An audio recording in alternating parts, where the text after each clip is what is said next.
Hi guys, we're the Jacuzzi Girls. My name is Janya, I'm Asel. and welcome to our show. Today's topic is, I guess, somewhat girly, would you say, right? Yeah, What can- definitely girly. Actually, you know what? We accept all genders loving makeup and using makeup.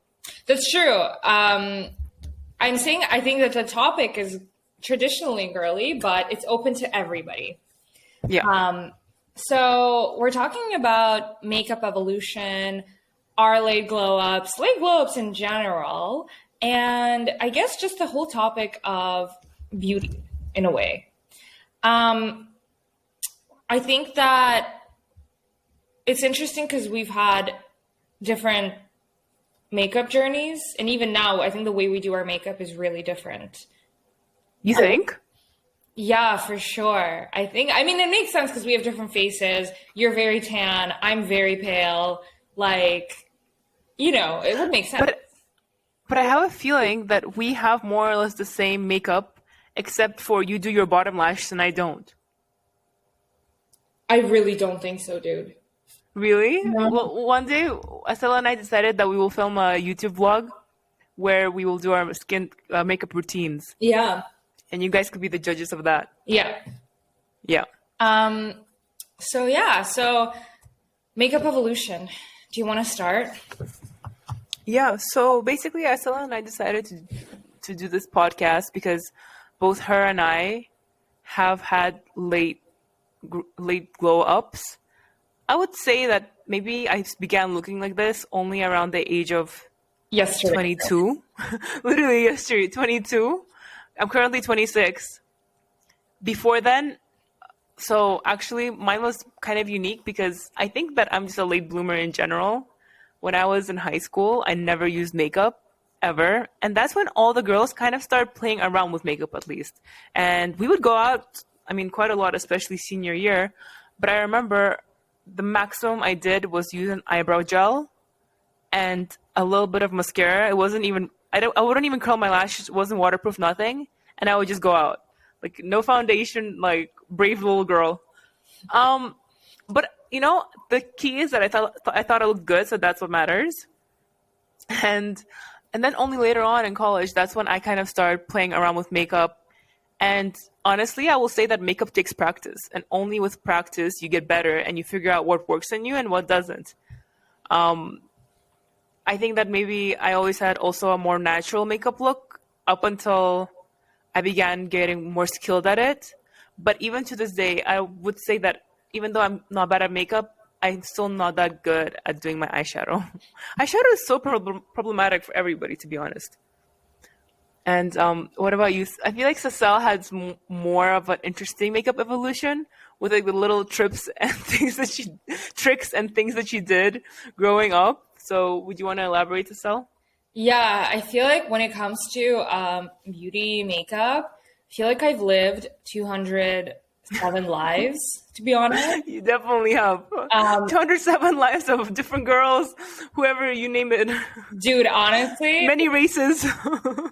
Janya can attest, like I have looked the same, but like makeup wise, it was always like a different persona almost year to year.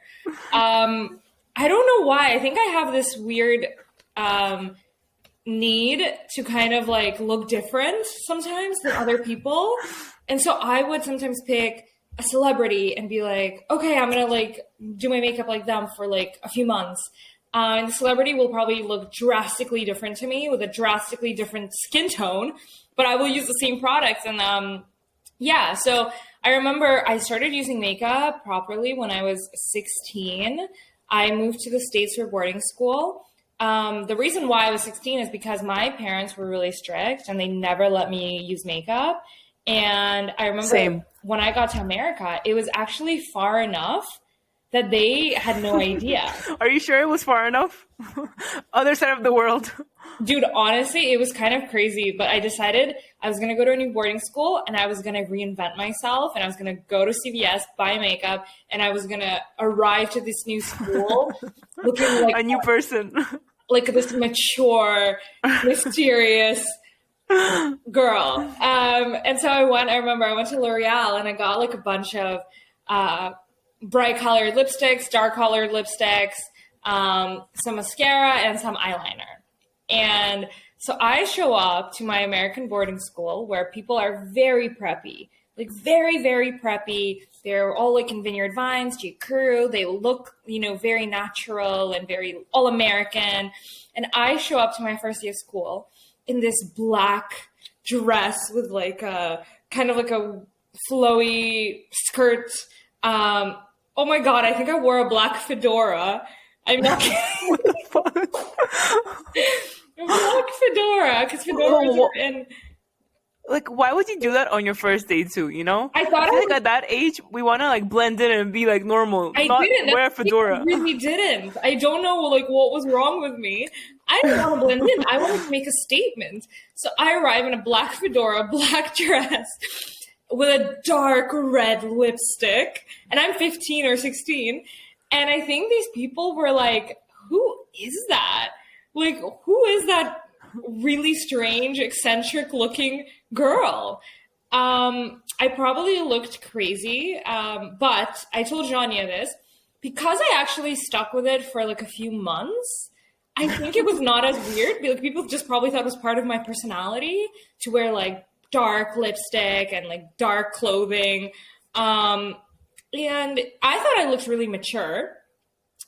I probably did not, but it was fine. It worked in a weird way. I definitely made an impression, I think, because I was also like out of people, like 5 people, I was one of the few new ones.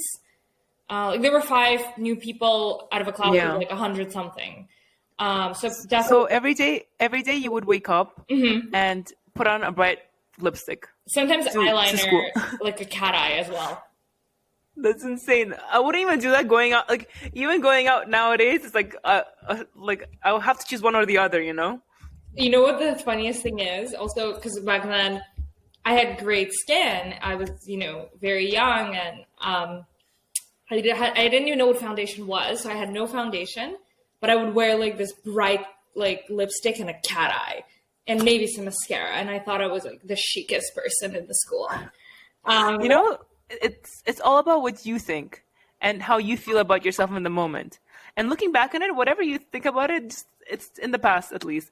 In the moment, you felt great, and that's what matters. I just think that the fact that I had the audacity to do that at 15 in a new school, I wish someone filmed this. Like, it was so funny, and the fedora as well. Anyway, so then I got to college, and that was the era of that was a new persona came out. A new persona came out. This persona to town. This persona was the YouTube girl. So that was YouTube. I like how you label them YouTube girl. Oh, I have like a name for all of them. Judah is really drastic. So that was the YouTube girl. It was in the era of Tanya Burr, Zoella. They were that's crazy. So I started doing my makeup like that. And it was basically like really bright, smoky eyeshadow, like really like a lot of bronzer, like blush, fake eyelashes, like just basically any makeup you had, you put it on because you learned it on YouTube, so you had to do it. That was kind of the gist. I didn't do it, obviously. Oh, what am I lying? I did do it at Cornell. I did it every day. Yeah, I did do it. But the thing is that during that time, I remember Asela would overdo her makeup. As in, let's say, like, you have to put only so much blush. She would put, like, a lot of blush. Or she would also buy, like, specific colors. Let's say for her highlighter, one time that was also later on, Janya. Oh, that was also in college. Don't confuse this. This is first 2 years of college. Oh, first 2 years. So who was that persona that we're talking about? The YouTube girl. It was basically like the Tanya Burzuela girl. Like basically. No, the one after college. Not after college. The one like when you were in Edinburgh, and then later on. This other persona came out, and I wanted to look stylish.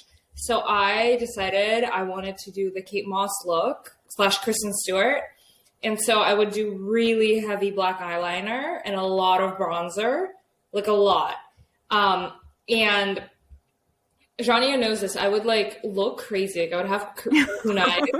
And I read somewhere that Kristen Stewart said she sleeps in her eyeliner so that it looks cool and smudged in. So I did that too. Except I probably did not look cool and mysterious like Kristen Stewart. I think I just looked messy. The reason we remember this as well, Asela and I were talking, how she used to do it when we were skiing. And when you're skiing, I usually don't like wearing too much makeup just because, you're skiing, you're doing a sport activity. But she would do the eyeliner trick back then. And her parents would tell her off being like, Asela, please stop. But she would like continue. And then I remember, I think Aijan and I were going to your hotel, or it was just Aijan. And you asked Aijan to back you up, being like, Aijan, when you enter, can you tell them that I look cool? Yeah, I remember that so well. Do you know I also had like really long black nails as well? Yeah, I remember that. Oh my God. Yeah, I Good committed times. to that. And then after, I had a Kardashian era where I had not fake, was it eyelash extensions. Yeah. I did a lot of highlighter, bronzer, and I fake tanned. And that was the Edinburgh actually period already. That Yeah. actually went on for a long time. It went on for like 2 years. I don't know. I think I thought I looked so healthy and glowing and cool. Did not. I actually ended up getting those eyelashes so gross and infected. I had to get, like, literally I was in Argentina.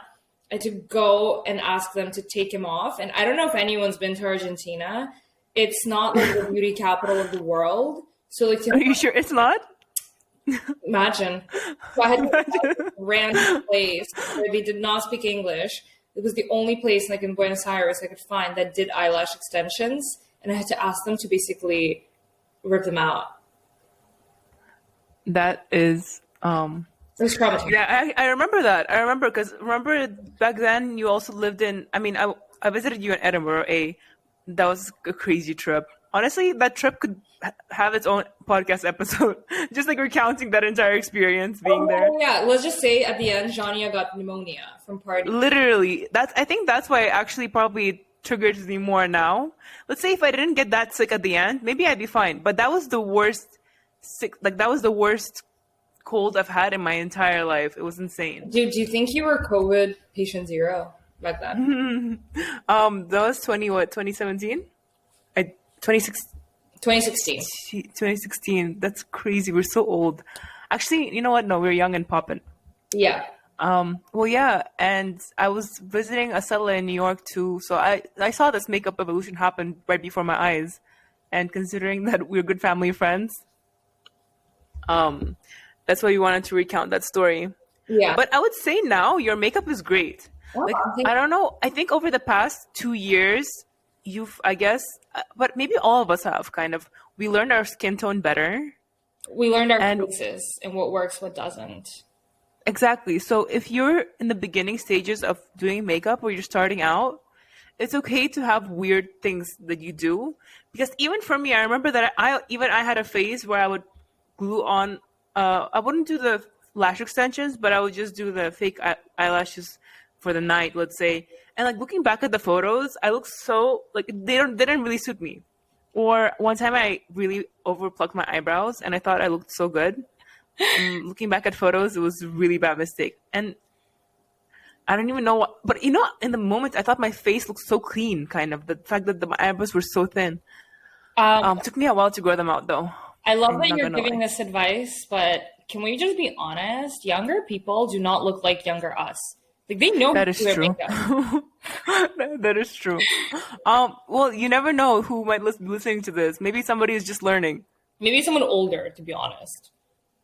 That is true. There might be a higher chance that somebody older listening to this would relate to this more than somebody younger, because for some weird reason, none of the younger kids had puberty. We had proper puberty. Like, we had everything. We had braces, acne, weird skin, like weird bodies, you name it, like mustaches, whatever, overgrown eyebrows. Kids nowadays, it's as if they go from being a cute child to just a hot teenager. There's no like not that even ugly a face. hot adult. Like, straight up, like they look like they're 25 and they're 15, and I'm like, that's so true. What's happening? Where's the weirdness? Where's the awkwardness? Yeah, where's like the evolution of learning what works for you, what doesn't work for you? How do you just know? Like all of them all of them, A, look good. B, they know how to do their makeup better than we do now. Like straight up better than now. And I don't know, they just like have that like swagger about them, and like they're so cool and like normal. When I was like, even when I was 18, I was still weird in social functions, for sure, you know? What was I going to ask? So I think with makeup now, you said like we kind of know our faces, right?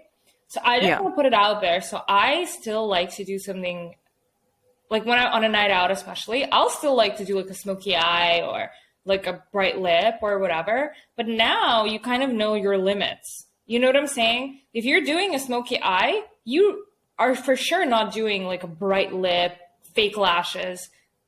Basically, you're not. Yeah, you understand how to balance out your face better. Yeah.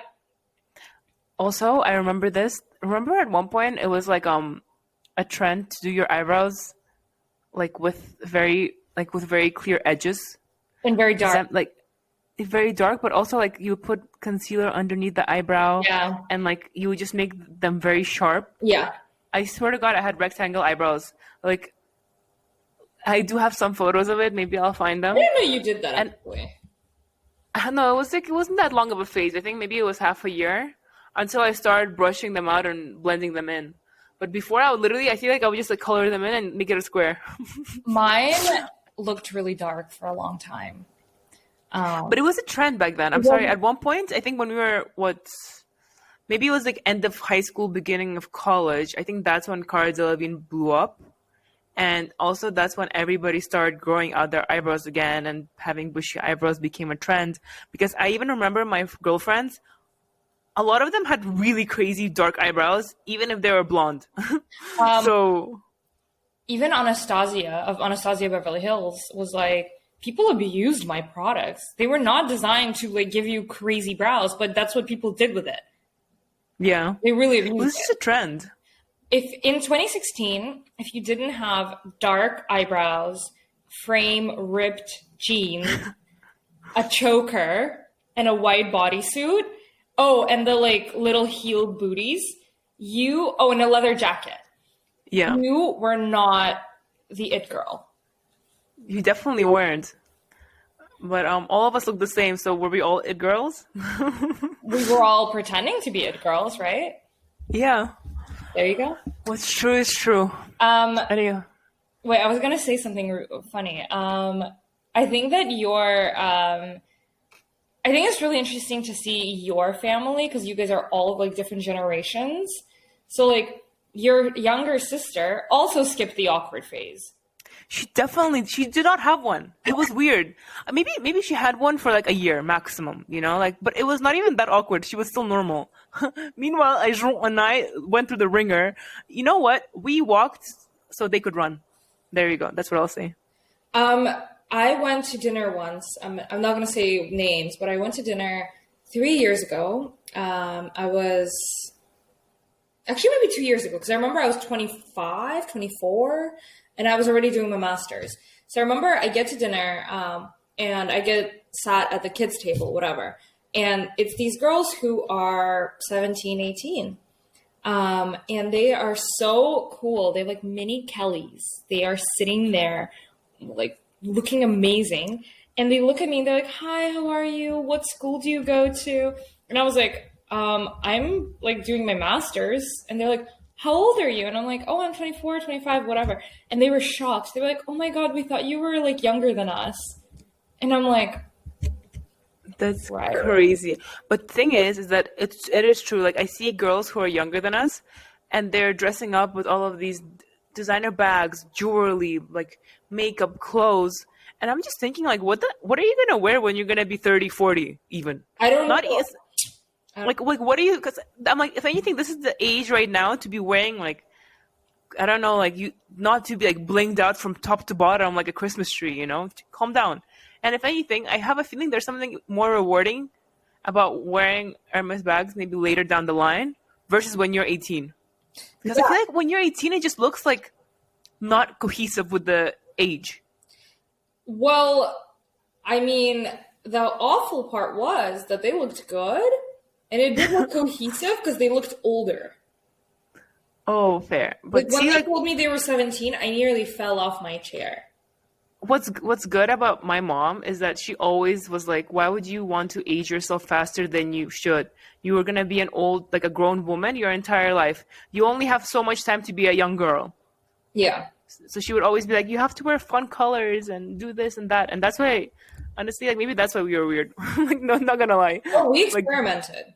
yeah, like blinged out and accessorize. I so Abercrombie and Fitch, H&M. when do you think you started to feel attractive, I guess? Oh, like when I started dating, because remember, I think we talked about this before.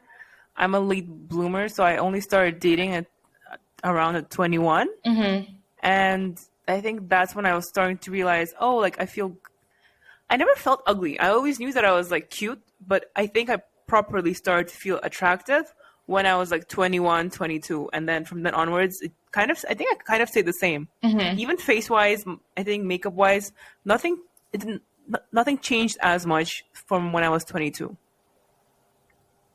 What about you? I'm gonna say when I was 20. Okay. In a really weird way, I think when I went to Scotland, it was the time when I realized I was attractive, I guess. Just because I think when I was in America, I was like, I thought it was fine, whatever. I liked myself. But when I got to Edinburgh, and I think maybe it was just more of an international crowd there as well. But Yeah. I started like having, like guys finding me hot, and they were really hot themselves. So it was like very, it was such Eye-opening. Yeah, it was an eye-opening, surreal experience.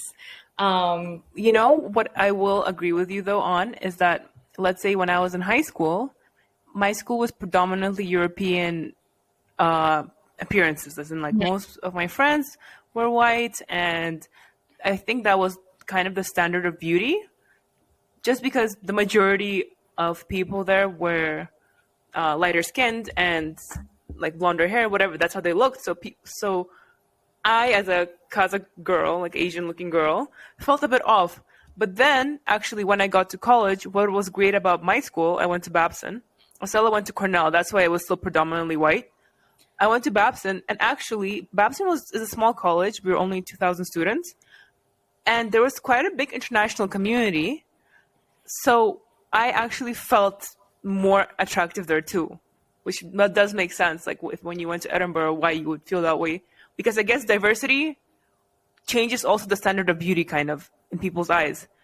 And I don't want to be weird, but I do think that men typically follow the crowd in terms of the standard beauty image. Like it's more rare for a man to be like, oh, actually, no, I like that specific thing. That only comes with age. I'll say this. Does not come when you're a teen or a young adult. I was actually going to say, I think Cornell is pretty diverse, but the types of people there were pretty similar. And I think it was just not the same as in Edinburgh. And I think another reason, I really want to point this out, I don't think I felt attractive even because guys found me attractive, whatever. I think the biggest thing is when I came to Edinburgh, I was a little bit older. Yeah. So imagine it's like redoing your freshman year, but you've already done it, so you're smarter, a little bit wiser, because I was already a junior. So and you're more comfortable with the idea. I was just more chill, more confident, more myself. And I remember that's when like people started to really kind of take notice of me in this new environment. And I think that was when I was kind of like, look, if you're actually more yourself, and yeah, I don't know. And I think why I want to say they were more international, whatever, is because I think, well, I found them more attractive, I guess, because probably I'm international. So for me, that was eye-opening. I was like, oh, these guys are actually really attractive. Oh my God. And they were pursuing. That does make sense. I do agree. I think with age, we get more confident. Mm-hmm. We get more secure in ourselves as well. Hence, I also think, and we get more self-aware. So when we are in a social setting, even if it's new for us or we travel somewhere or meet new people, I think that with age, the confidence only grows. Yeah. And it doesn't even that is true. It doesn't even have to be. It's not external or with other people, but it's just more internal. It's like your internal backbone, you know, that's like being like, this is who I am, and I like how I look, and that's it. But I think like throughout our teens, we really, oh my God, I think like some of the crazy shit we used to do. I mean, we still do crazy shit, but I It's feel just like different now. it's We just just don't different. talk about it now. We will talk about it in 5 years. Whatever happened now. Whatever happened. Actually, do you think so? I feel like we don't give that much of a fuck anymore. No, we don't. But I think that usually we realize something was crazy when we have time to reflect on it. I think, and I actually think usually in the moment, our entire lives, we never realized it was crazy until we reflect on it a few years later. Most of the things. Yeah. Obviously, there are exceptions where you're like, oh, damn, that was insane. But ultimately, I think we only realize what was proper weird after a few years have passed and we have grown from it. And we're like, why would we do that? You know? Dude, honestly, I think that something that really helps you grow a lot, and it is painful, but is to really be thrust in a new environment, like in a foreign environment where people are really That is looking true. for you, like boarding school. Yeah, exactly. And as we said in the podcast before, you have to be bullied at some point too. It gives growth. Have that feeling, you know, of like, I don't know, awkwardness. It's such a painful, horrible feeling, but it really makes you grow. And I feel like I'll say this as reassuring. You will never feel a feeling that's as awkward as you do in high school. That is true. Like, it will never happen again. But when you experience it, it's horrible. You want to like curl up. It's horrible, horrible. But later on in life, it won't happen again. Yeah, because you just grow up, you grow out of it. And also everybody also kind of, everybody grows out of it too. Do you know what I mean? It's just kids in general can be like crazy. And the way you feel as a child as well. Let's say everybody might have been normal, but it's also an internal struggle that you have as a teen Yeah. or a young adult. I have a question. Yeah. No, go for it. What do you think about hetero men who are like completely straight, going about their lives wearing makeup? The reason why I'm asking is because I actually think it's normal if, let's say, my boyfriend or my husband in the future wants to put some foundation if he's having a rough skin day. Or like, let's say some foundation if he wants to powder that up and like maybe like color in some eyebrows. Like I would not, maybe something is maybe not coloring eyebrows, but foundation or concealer. I think it's okay. Some rouge. And also, I like it when my men, they wax themselves. Like I don't mind some hair, but I'm talking about like armpit hair. I like it when a guy does not have it. Maybe it's because I grew up and my dad would always wax his armpit hair. That's why I thought it was the norm. Or I also like it when a man takes care of his nails, like manicure and pedicure. Oh, that's a huge one. Okay. Okay, so what's your opinion? I agree with you. I think if a guy wants to put some concealer on that's completely fine. I actually just don't know any straight men who wear makeup, or maybe I'm not aware of them. Yeah. I did once help my ex-boyfriend cover up some pimples for an interview because he was feeling very insecure, but that was the only time. And it was so funny because the concealer didn't completely match his skin tone. So he just had like these yellow dots on his face. And I was like, he's like, do you think it looks fine? And I'm like, yeah. I was like, yeah, it's good. It wasn't horrible, but definitely if you like squinted, you would be like, what's on your face? Whatever. I was like, it's a placebo effect for him. But in terms of like men grooming themselves, I never thought about hair because in my opinion, it's better if a guy has a lot of hair than no hair because I don't know, isn't that like an indicator of what's to come? Yeah. I don't know. But the nails thing, yeah, I'm so glad you pointed it out. I've been actually noticing it so much. It's really like I don't even like to be touched by guys if they have gross nails, you know, like especially guys have like weird cuticles and just or like longer nails even. Immediately no. Ужас. I cannot. If a guy has long fingernails, I don't know. Like I can't concentrate. It grosses me out. Like proper, like I don't want to be touched by a guy who has not well nails, because I think for me, I guess hands and like toes, like I don't know, they're just important Yeah. part of your body and your image. I think you have to take care of your feet and your hands. Yeah. And not like even like go crazy, but just keep them clean and neat. Because I think it's a hygiene thing, even. Like it's just indicative of your hygiene, in my opinion. Yeah. I think feet in general are gross. So if your feet are really gross, I don't know. Like I don't even know if I can talk to you if you're wearing open toes. You won't have a seat at a Asela stable, is what she means. Not invited. Unless you wear like closed toe shoes and like gloves. Yeah. Okay, so Wait, I guess have a question. I have a question. yeah. I wanted to ask you this. Okay. You and I have been in European environments, we've been in Kazakh environments, and we've been in American environments. And this is not to say I'm shitting on anything, because I think American education is probably the best in the world, like incomparable. But For sure. it's a very harsh environment psychologically when you're a teenager and you're in an American high school environment or camp or whatever. Would you agree? Yeah, I agree. Even summer school was hard. Yeah. I think I'm grateful for it, but if you told me like you had to do it again, I don't know if I could.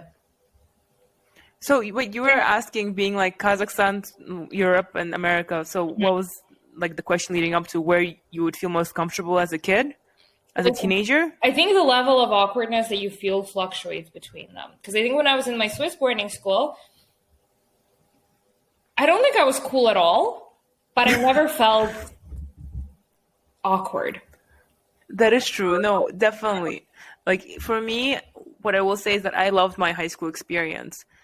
And it was very warm, and I'm still best friends with my best friends from that school to this day. What I thought you were going to ask me is, where do you feel the most attractive? Oh. Well, In America? Like, hopefully everywhere. But actually, growing up, where do you think that you feel the most attractive? Even now, where do you think you probably shine the most? You know Like, what? I guess, where do you feel the best? You know what? I'm going to say it. I think not in Kazakhstan. Because Really? women in Kazakhstan are just so fucking beautiful. Like, That is true. Yeah. You literally, yeah. I think I'm a personality push sometimes. You know, Yeah. I think my personality charisma is what makes me more attractive. It's such a humble thing to say. But yeah, like I think in Kazakhstan it's hard because a lot of these girls are also fucking charismatic and cool. So like they're That is beautiful, true. charismatic, cool, educated. It's like I love being in Kazakhstan, but do I feel like I'm the hottest shit there? Definitely not. That is true. That all in general, we were talking about this as well. Why are all girls in most Kazakh girls are smart, interesting, beautiful, well kept, dress well, everything. They have the entire like well educated versus and they also try to progress in their lives and improve on themselves. Versus most Kazakh men are very average, if not below average by far. In terms of looks, 100%. No offense. Yeah, in terms of looks, yeah. But also, I think even personality-wise, I definitely think that I know many more cool girls than I do guys. Oh, 100%. And in that sense, I do agree with you. But what's interesting is that I feel like when I'm abroad, I know that I still feel good in myself, but I feel more unique when I'm abroad because not many people look like me. So that's that factor. But actually, maybe I feel better looking in Kazakhstan because I just feel like I'm like, oh, they understand Kazakh beauty, so they know that I'm not okay. This is gonna be arrogant. Like they know that I'm not a bad looking Kazakh girl, you know, in comparison. It's so interesting. I actually feel great everywhere. Kazakhstan, I feel okay. You know where I felt very unattractive? Where? Japan and Korea. Japan? Yeah, because I think just the standards of beauty are very different there. But Japan, everybody's kind of not good looking. That was my only issue with Japan is that like I love Korea because everybody in Korea is well dressed, well kept, and I guess they all do like some kind of plastic surgery or they perm their hair, whatever it may be. I don't mind it because they all look good. Yeah. In Japan, everybody's wearing black, and it just looks depressing, and not depressing, as in everybody's just not as adventurous with their style, and it's like more uniform vibes. And I did not see many good-looking Japanese people, and I really made an effort to see them. I even remember walking with Aijan in Tokyo, and I was like, okay, let's keep an eye out. Minimal amount of good-looking people. I don't know. I actually thought Japanese people were really cute, but let's just say this. I did not feel like I was hot shit there at all. I did not feel like I was hot shit in Korea at all. Do you think it's because you like to have that standing out factor? Like, let's say, even I think your makeup evolution ties to this, where it's like maybe you always wanted to stand out, and that's why you feel better, where you can stand out and not look like the rest of the people. I thought maybe. I just think that, as you said, in Korea, everyone gets plastic surgery and they all look good, but they do look very similar. Yeah. So I think if you don't look similar to them, you're not attractive. And that's fine. Like, it's just, but yeah, I think don't have the same features I think that they value. So when I was in Korea, I remember I would walk around the mall and I felt like an ugly duckling. That's crazy. Yeah. What I will say is that I don't feel ugly there. I just feel huge, because I know like my height and my body size is bigger than the average Korean person. So even when I would try to shop for clothes, it was almost impossible because everything was small. Mm. Well, basically, point of the story is if you want to go there for a glow up, maybe don't. It's hard. But for other reasons, the great countries. I would love to go back. Definitely. I actually love traveling in general, period. Can I ask you something? I think we've talked about this. Yeah, you can.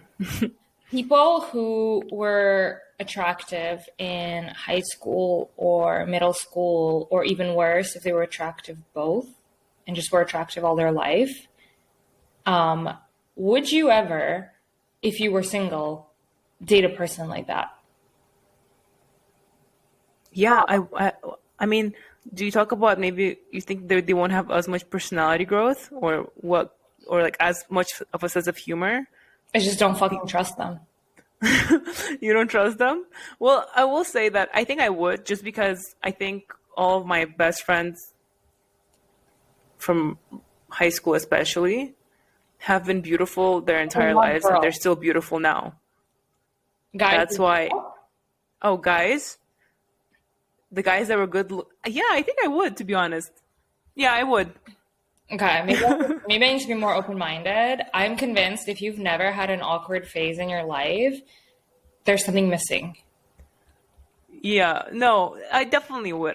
I wouldn't completely agree with that. I think it also depends on like the personality, the parents, the upbringing, etc. That does impact. And also, sometimes even if might be cute and good looking, they might never gone through an awkward stage experience. But if you think about it, nowadays, the younger generation, let's say they never had puberty, but they all have social anxiety, and they all feel like when they're out, they're all like so aware of each other and everything. Versus us now, we're like, we don't care as much, That's true. And we never cared as much, actually, because we had nothing to lose. We had less to lose. That's true. No, we did shit, but we kind of owned it. We were like, yeah, exactly. If you're at the bottom, like, how far down can you go, Versus for them, they look perfect all the time, and they like act perfect, and their friends are all perfect. So for them, I feel like there's more pressure to be a certain way, and that's why they all develop like social anxiety and this body dysmorphia, whatever it may be. I'm gonna say this. People who actually get embarrassed or overthink things very easily. What are you gonna say? I don't know what it was, but I actually think that being friends with you and your sister kind of helps me overcome that. So I've never really had it.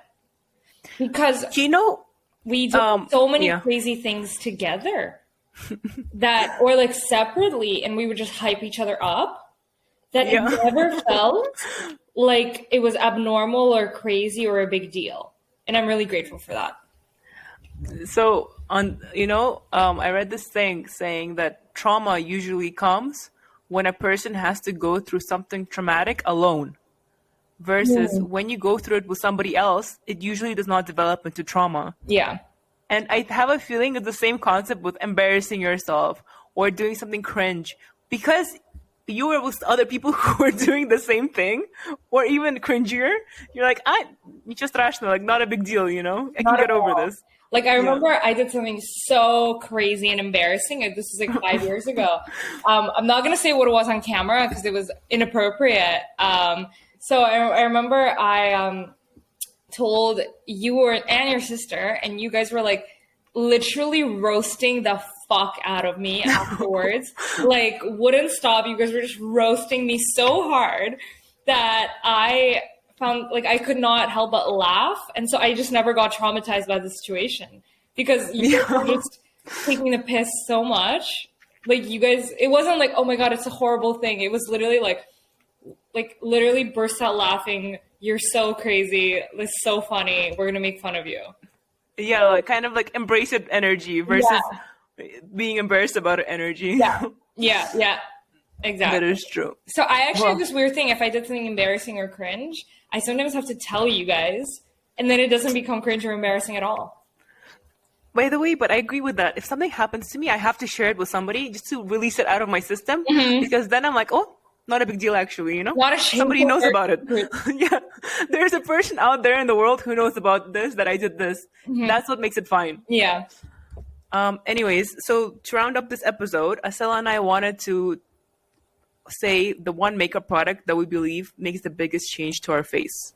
Should we also say maybe our favorite makeup product? It can be unrelated, although maybe it will be the same thing. Oh, that's so hard, though. That is hard. That is so hard. Can we do 3? 3? Oh, fair. Yeah, we can do 3.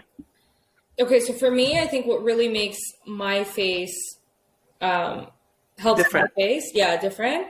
That could only be one, though. What makes your face different? 1? No. And then 3 favorite makeup beauty products. Like, what do you think actually changes the game of your face? As soon as you put it on, you're like, wow. Mascara. Same. Mascara for me too. Like, once I do my mascara, I swear, like, I don't even have to do skin makeup or eyebrows that much, as long as my mascara is done. What about number 2? Number 2, like tinted moisturizer. Interesting. Let's say if I'm running late and I don't have time to do my everyday makeup kind of is tinted moisturizer, powder, eyebrow gel, and mascara. And I can pack that into my purse if I don't have time to do it at home. I think for me, it's blush. I'm obsessed with blush. And it's so funny because I used to like do contour and be really like strict about that. And then all of a sudden, I think I just realized I have a round face and I should really embrace it. And if anything, bring it out. And so I became obsessed with blush. And so now, if I could have just like a cream blush, I feel like I just look alive. I think it's also because I'm really... Without foundation, though? Or like on top of foundation? I mean, I would prefer obviously with foundation, but if I don't have foundation, it's fine. I just feel like also because I'm really pale, it makes me basically come alive a bit. Fair. And then let's run through our 3 favorite makeup products. Yeah. Do you want to go first? Do you have them at the top of your head? I do actually, in a weird way. I do. Okay.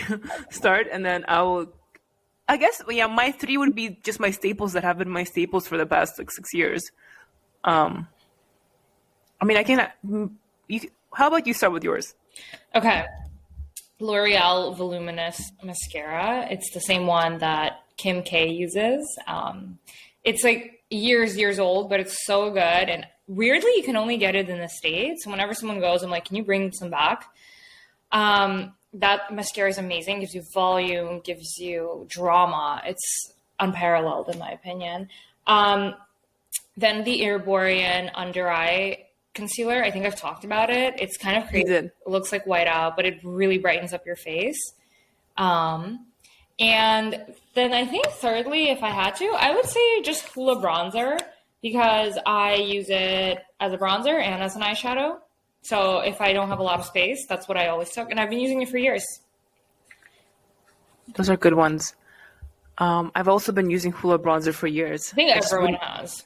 I think it's just a staple for everybody's face, and it's surprising because we all have different skin colors, but it low-key works on everybody. It works on everybody. For me, I would say it's mascara as well, but I usually buy the Maybelline ones. I used to use one, but it got out of production, so now I just buy the pink one. Forget its name. Oh, is it Lash Voluminous or whatever? Paradise. Yeah, but it has to be waterproof. My mascara has to be waterproof because that's how I keep my eyelashes in one place. Then I really love the NARS Damned lipstick. Like, I even have it on right now. I have it on all the time, actually. I usually use a bit of lip balm and then I dab that in. And I feel like that just gives me the perfect color. And I have been using that for years. And